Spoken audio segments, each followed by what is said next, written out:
Hello, MP Nation. It's me, Maxim's Pride, and I'm here with Manny Faberino, and this is our first ever interview. How you doing, Manny? I'm doing great. How are you? I'm just fine. Thanks for asking. Thank you for having me. So I just asked you a question, and you just give me an honest answer. Yeah, sure. All right. So first question: what made you want to become a wrestler?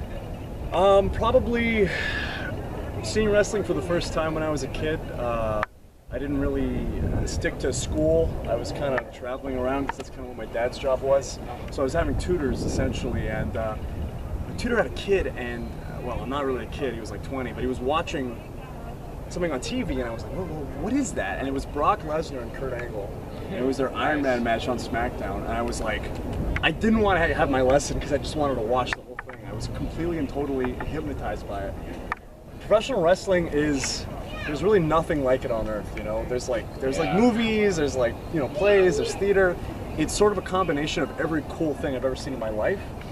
And that's why it's kind of the thing that I can't picture myself doing anything else, honest to God, you know what I mean? Yeah. Because it's like, once you get a taste of this, nothing else compares. I mean, I've wanted to do it since I was a kid. There was a period of time where I felt like I was too small, too skinny.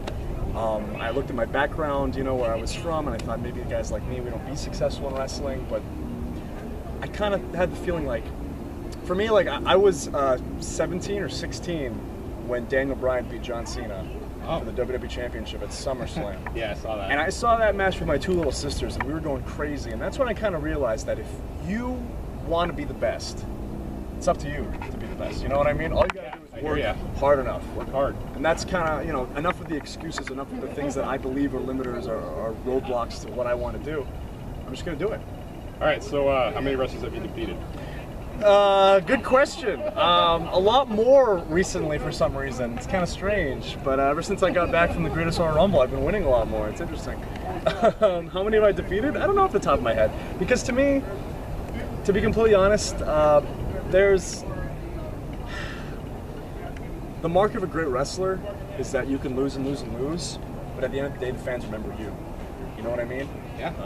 The most important thing, it's not really winning or losing, it's leaving that lasting impression with a fan, with the fans, and then remembering your name and remembering something cool you did in the match, because more important than winning and losing is people's respect. That's what I'll say. Who were you trained by? I was trained by Rick Scott and Scott Rick, the Stoner Brothers, also known as the Suburban Commandos, as well as Coach Joey Nuggs, Dark Sheik, Ian Hansman, Anton Voorhees. A lot of people have had a hand in developing, you know, who I am today. I spent some time with Dory Funk Jr. in Florida, and honestly, I couldn't have had a better upbringing. It's because of them, mostly the Stoner Brothers. It's because of them that I am the wrestler that I am today. And I wouldn't have it any other way. Are you really going to the WWE? Great question. Next question. Would you rather fight Seth Rollins or John Cena? That's a good question. I get a lot of comparisons to Seth. Like when I was on the Greatest Royal Rumble, a lot of people were saying, "Oh, it's the Saudi Seth Rollins." I was like, "Oh, there's worse people to be compared to." I think me and Seth could do a lot of awesome stuff. He's on a tear right now. He's killing it. Cena, obviously, getting in the ring with Cena, you're elevated just by being in there with him. You know what I mean? That's a hard choice, but boy, if gun in my head, pull the trigger. Next question. How did it feel beating Shawn Sims for the title? It felt amazing. This is the first title I ever won. Ever. And to be trusted with something that represents East Bay Pro Wrestling. When you hold that championship, it basically means that every show you're the guy the fans are coming to see to put on an amazing performance. Like, however you feel, whether I feel like garbage or whether I feel amazing, it doesn't matter. I gotta put on everything I have, my heart and my soul in that ring. And I've been lucky enough to have, you know, wrestled amazing like athletes, Marcus Lewis, Anton, Steven Tresario, Kenny K. Kenny K is a guy that I wrestled my first year in business. When I was, you know, I had my jobber tights. You know what I mean? And I was just kind of some generic guy. Kenny was the first guy that I wrestled where people were like, "Oh my God, Manny can actually wrestle." You know, and he was the guy that kind of let me shine in that way. So I'm really looking forward to tonight. And I appreciate East Bay Pro Wrestling and the opportunity to give it to me. When you're in the ring, what's going through your That's a really good question. There's nothing like being in the ring because it puts you in a mental and emotional and physical state that can't be replicated or even really described with words. It's like you're thinking about what you're gonna do, but you're also thinking about what you've done and how it relates to what you're gonna do. You know, what's gonna be the most impressive thing, what's gonna be the most effective thing. You know, people say this ain't ballet, but dancing is kind of the best thing to compare it to.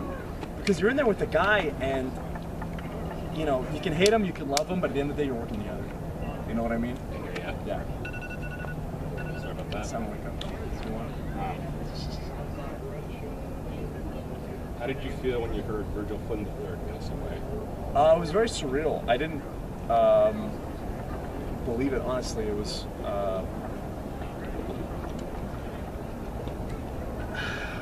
I've never had someone close to that age pass away that I've known. You know, I've had in my life. I've had, you know, my grandmother and my grandfather have passed away. But it really, I'm lucky and I'm blessed to have met him and known him. Not as well as many of the other people. Anton, a lot of people in FLYNN, I've known him for so long, and I can't imagine the pain they're going through, the pain of his family. But just, I mean, what really broke me was when we had a show at Stone U and Dark Sheik was wrestling Hayashi. And the emotion that I had in that match just broke me because I could see how much that Virgil was loved. And it was in seeing how much he meant to people that even though I didn't know him for that long, I could truly see. And even in my limited interaction with him, I knew he was a truly great man. So it was shocking and it was truly a blow to the entire community, everyone who knew him. I never saw him wrestle, but I'm sure he was great. Phenomenal, absolutely. I mean, I had the absolute privilege and honor of wrestling him at Hood Slam in Sacramento, and warming up before the match, or before the show, I did a shoulder roll, and suddenly I couldn't feel my arm. It was just completely numb. And this was the night where, you know, Dark Sheik came up to me and he was like, "You're gonna wrestle Virgil." And I was like, "Oh my God, this is a guy who is just incredible." And for me to get the chance to wrestle him and show what I could do with him is like phenomenal. And when my arm, I just couldn't feel it, I was like, that's it, I'm screwed. Like, this was my chance, and I blew it. And I went to Virgil, and I was like, hey man, my arm is not, I can't feel it. Like, I'm icing it, I'm trying to get some blood into it. And he was like, I'll be fine. We'll do good things out there. Virgil is like a master of, you don't have to do crazy things. You can do impressive things, you can do things that make sense in a match, and you can still put on a hell of a show. And that's Virgil, like, was so incredibly generous and helped me through that. Even though like I could barely feel my arm, we still put on a hell of a show. So I mean, that's all I can ask for. You know, he was amazing. All right, so what do you eat before you compete? I try not to eat too much because I get like gastric. I don't know what it's called, but like if I eat too much, I'll feel it in the ring. Because you know, when you're doing so much physically intensive things, your cardio, your conditioning. That's the most important thing to me is conditioning. I need to be able to go 30 to 40 to 50 to 60 minutes in there without heaving or throwing up. And if you got a lot in there, it's gonna come out whether you want to or not. So I try to have something light. I'll have a shake. I'll try to eat a few hours before the show, and then I'll eat a ton after the show. So that's kind of what I do. When you met Triple H, what did you and him talk about? The first thing I noticed when I met Triple H was, oh my God, his voice is a shoot. Like, that's his voice. You know what I mean? I was like, wow, he talks like that. He looks like Kratos from God of War. He's like, it was really surreal. We didn't talk much, but you know, we shook hands, and really what was awesome was him getting in the ring with us, like, for our segment with the Davaris. He was actually in there helping us with that, which was crazy. And then after that, when we went to the back, he was there, and he did the Bill Clinton hug, where you shake a guy's hand and pull him in, and he was like, "That was awesome, I'm proud of you guys." And I was like, "This is Triple H." That whole experience was like hard for me to even remember because all of my cognitive ability was focused on this is really happening. You know, he was cool. He was awesome. Are you undefeated anywhere else besides this big pro? Maybe at somewhere that I've wrestled like once. I don't think I am. I think like the place where I wrestled the most mainly is Hood Slam.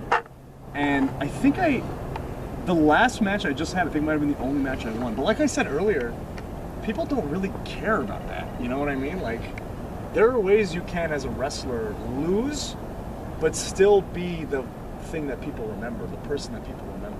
So, no, I'm not undefeated anywhere else, but I'm undefeated in the WWE. I've technically never been defeated in the WWE ring. That's good.